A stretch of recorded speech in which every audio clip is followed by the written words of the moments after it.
afternoon or good evening na mga kababayan. Sir, this is Jam, the Filipino channel na inyo pong lingkod. So today is August 25, 2026. Tayo ngayon ay papunta dyan sa may The Medical City sa may Ortigas Avenue, Meralco Center.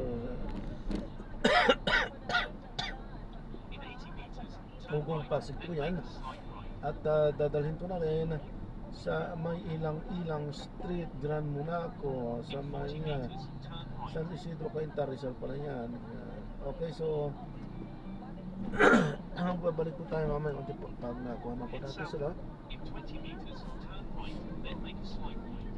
Disclaimer lamang po, ang content po natin ay kalsada at hindi ang passenger. Kaya naman sakali man po na may marinig kayo mga pangalan, lugar, pangalan ng tao, pangalan ng organizations of government o private man yan ay wala pong kinalaman ng channel na ito at wala pong pinapatungkulan. Lahat po ng pinag-uusapan dito ay pawang dito lamang po yan sa loob at wala pong pinapatungkulan sa labas. Babalik po tayo mamaya konti pag nakuha na po natin sila. Samantala makinig tayo ng mga nagbabagang balita at talakayan habang tayo papunta doon yan sa ating pick-up area.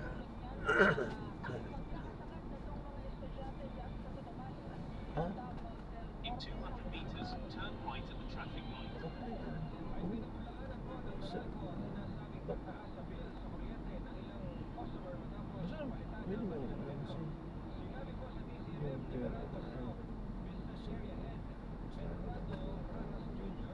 In 100 meters, turn right at the traffic light.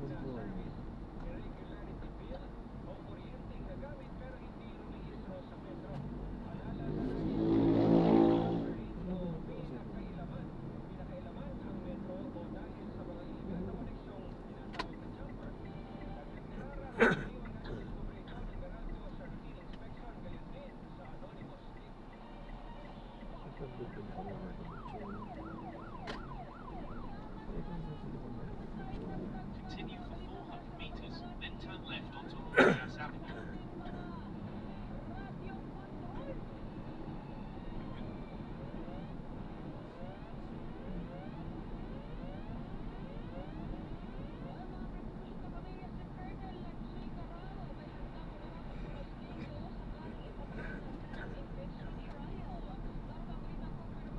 In 200 meters, turn left at the traffic light.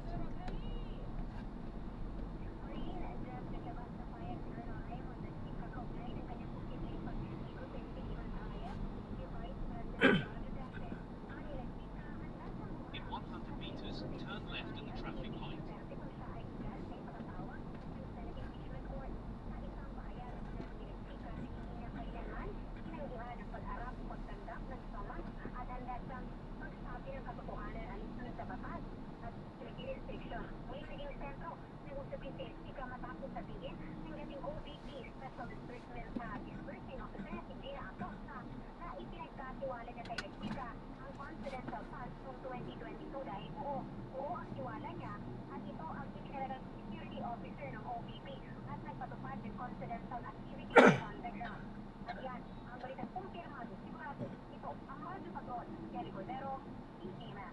Thank you, Radyo Patrol, Kelly Cordero. National Bureau of Investigation natumay na ang grupo ng mga groomers na umano'y nagre-recruit ng mga menor de edad para magsagawa ng mga karahasan. Detalye mula kay Radyo Patrol, Bertizan Bert. Yes, Martin, nakatakda makipagpulong ang National Bureau of Investigation at iba pang ahensya ng pamahalaan sa Meta, ang kumpanya na may-ari ng social media platform na Facebook sa Singapore. Ito ay upang malangkasin ang mga posibleng polisiya sa ugnay sa paggamit ng social media platform lalo na sa mga menor de edad. Ayon kay NBI Director Attorney Melvin Matibas, isasatitig na nila ang posibleng pagkakaroon ng censorship o pagsasala sa mga content. We have a core of conversation on the matter. Para yung may FPRCB, may censorship tayo on those aspects. And I heard that one European country, 16 years old below, binumugila na hindi na makagamit ng social media muna. Samantala, natukoy na ng National Bureau of Investigation ang isang grupo ng mga groomers na umunoy nagtatarget sa mga kabataang edad 12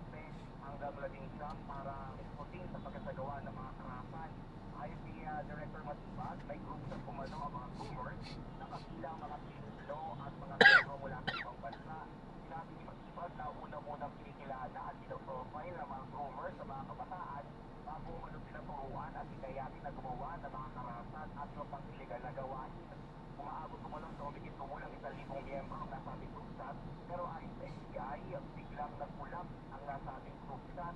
Isa sa iniimbestigahan ng NBI kung may kaugnay ng natukoy na grupo sa pamamagitan sa Ateneo de Zamboanga University Junior High School kung saan isang 14-year-old na grade 6 student ang suspect.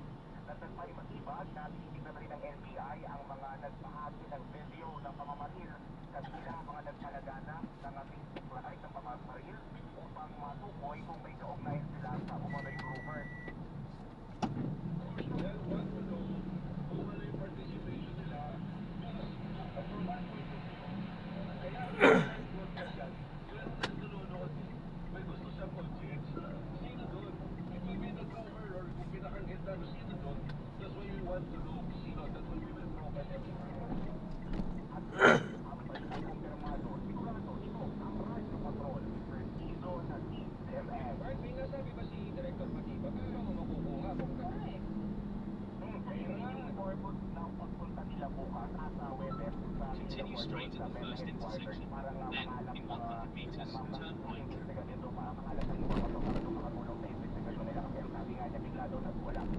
In 80 meters, turn right. Then in 60 meters, turn right.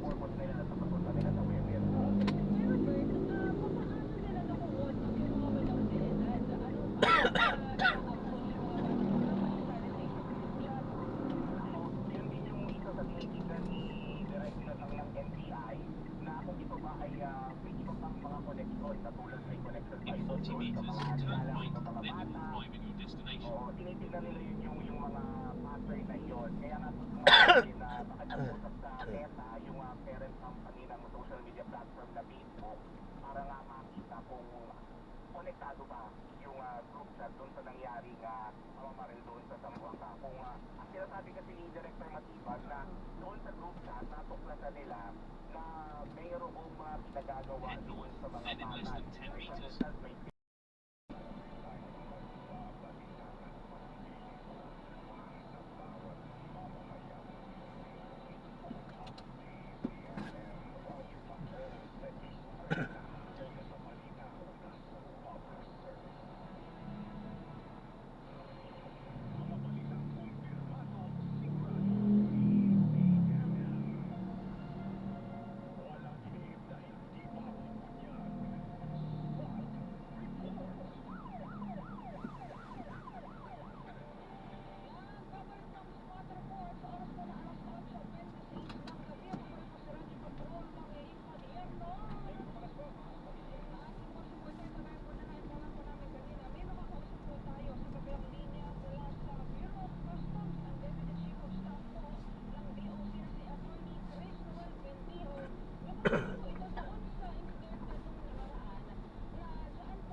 in 80 meters, turn left.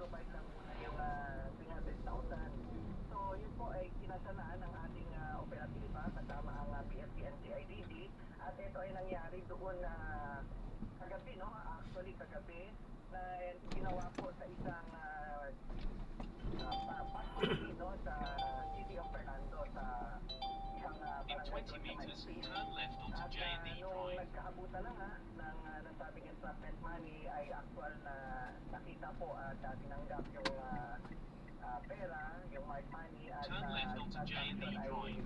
has been consummated. At yun po na aresto po ang involved na kawani ng BFP na naka-assign po sa isang district dito sa BFP NCR. At yung confiscation ng then your destination will be on the left. Oo. Naku, dapat maging babala ito sa lahat ng tauhan ng Bureau of Fire Protection. Hindi ito ang first time partner, no? Ayan, so na-drop na nga po sila. So maraming salamat po sa panonood hanggang sa pag-ingat. God bless you.